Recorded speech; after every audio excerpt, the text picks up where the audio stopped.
Hello and welcome back to our study of Peninei Halacha, the teachings of Eliezer Melamed, Shlita. We are continuing our week of learning. Wish everybody a Chodesh Tov, Rosh Chodesh Nisan, which means Pesach is rapidly approaching. Hope everyone's preparations are well in order. And for those who want some Torah preparation, feel free to search back for our previous episodes on the meaning of Pesach and, of course, Leil HaSeder. Please continue davening for Chayalei Tzva Agana Yisrael, Refuah Shalem L'Chalam Yisrael, and the safe return of all of our hostages. And our learning is dedicated Le'ilu Nishmas, Saren Daniel Shimon ben Harav Daron Risheli, Hashem Yakum Damo. So the next chapter, Eglah Arufa. Achas mitzvah she melamdos es godol achrayis hatziburus l'chay adam, hi mitzvah Eglah Arufa. So one of the mitzvahs that teaches us the importance of responsibility that we have to the community, to the public, in terms of how people should live, is this unusual mitzvah of Eglah Arufa. And here we go. Shenemar. Ki matzei chala b'adama asher Hashem elokech nosei lecha l'rishta, nofel b'sadeh lo nada mihiko. V'yatzu zekenech v'shevtecha madadu es harim asher esvio sechalal. The pasuk tells us in Devarim that when you find a dead body, and we don't know what happened, we don't know who killed this person, it says that the elders and the judges, they have this whole measurement.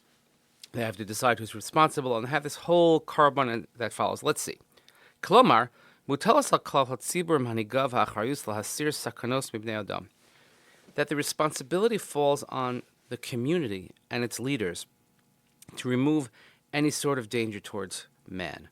And when they are not successful in preventing murder, then they have to make a real evaluation of self. Therefore, it's not the investigators, but it's the leaders of the nation, it's the leaders of the community that have to check and see what happened. We have to see which city is closer to the dead body. And therefore, they would have to bear the responsibility and to search and figure out what happened. Is there a murderer in their midst? And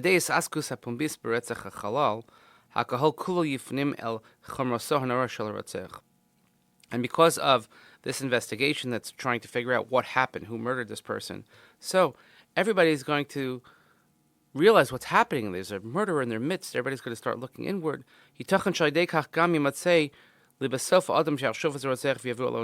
since there's a big investigation, everybody's involved in the community, that it could be that people who are maybe protecting or hiding or know something will come forward, and then he'll be able to be held accountable for his crimes. So then the Torah continues that once we know which city is closer, it's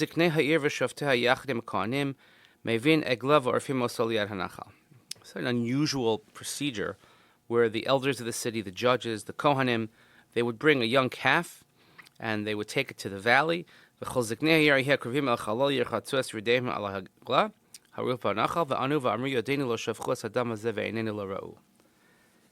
says that all the elders of the city that was closer to the dead body, they would rinse their hands over this calf that had its neck broken in the valley.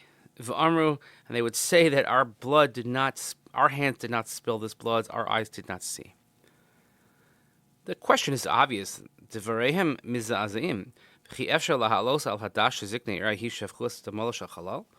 would they have to confess to something that they obviously didn't do?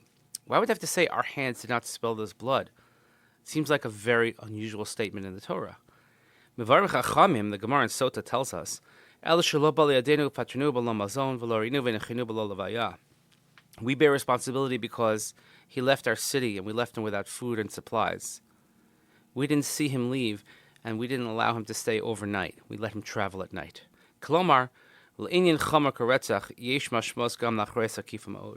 When there's a murder that takes place, we have to bear some sort of responsibility. Maybe there's something we could have done to prevent it. Maybe the person who was killed didn't know where he was going. And he went to a bad neighborhood and he encountered listim, armed robbers. V'lo hayu malavim also hayu holich b'derech hamelech v'chai. It's really not v'lo, v'lu. V'lu hayu malavim. Had we escorted him properly, perhaps he would have gone on the proper road and he'd be alive today.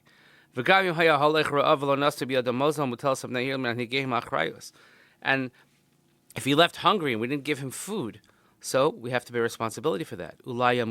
Maybe he'll die from starvation. And maybe if he didn't have food and he was starving, he might turn to desperation, turn to crime, and he might kill or be killed.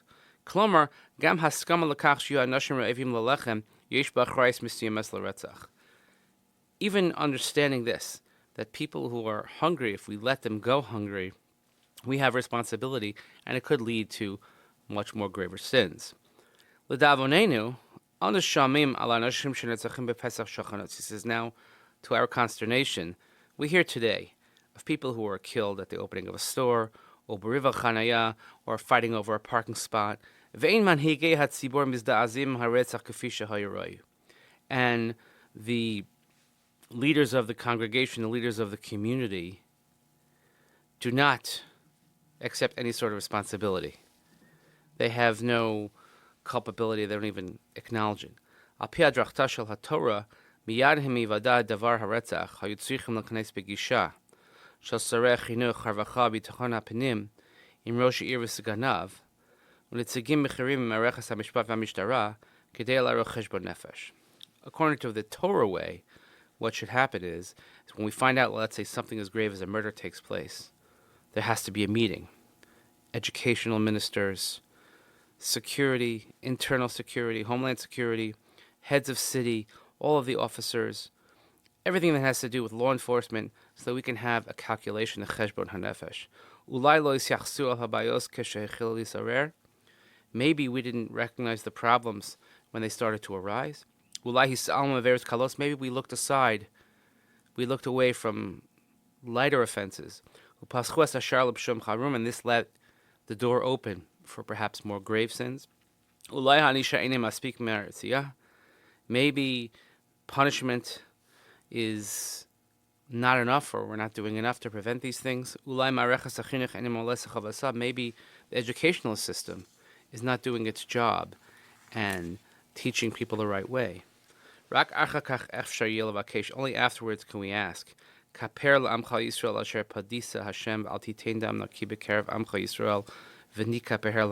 Pesukim conclude in Eglah Arufa, only afterwards can we say and ask for atonement from Hashem, and that we shouldn't be any dam naki in our any clean blood, meaning we should try to absolve ourselves of any responsibility. But first we have to enter into the conversation of humility and saying that, you know what, there is something that perhaps we could have done better. One need not look too far in feeling what the people of Israel are experiencing right now in terms of culpability and leadership, and one doesn't have to look too far to see those who have already accepted responsibility about what's been happening in the last 6 months, and those who refuse to bear responsibility or culpability. Those days will come, and I'm not looking to indict anyone, but I just know, after speaking from hundreds of people in Israel, the feelings that exist on the ground, that at the very least people would like to say, people come forward, especially people in leadership positions, and say, we messed up. We did something wrong. This is our fault. We have to fix it. That's my personal thought. And there's so much more to say about that, but that's beyond the purview of this. But one cannot help think that when reading this parak of Peninei Halacha. So please continue to daven for Chayalei Tzvah Yisrael, for Shalem is needed, safe return of our hostages, do a mitzvah, learn something. Lili Nishmat, Saren, Daniel, Shimon Ben, Harav Daron Visheli, Hashem Yikam Damo. Thanks for listening. We'll see you here next time. Have a good day.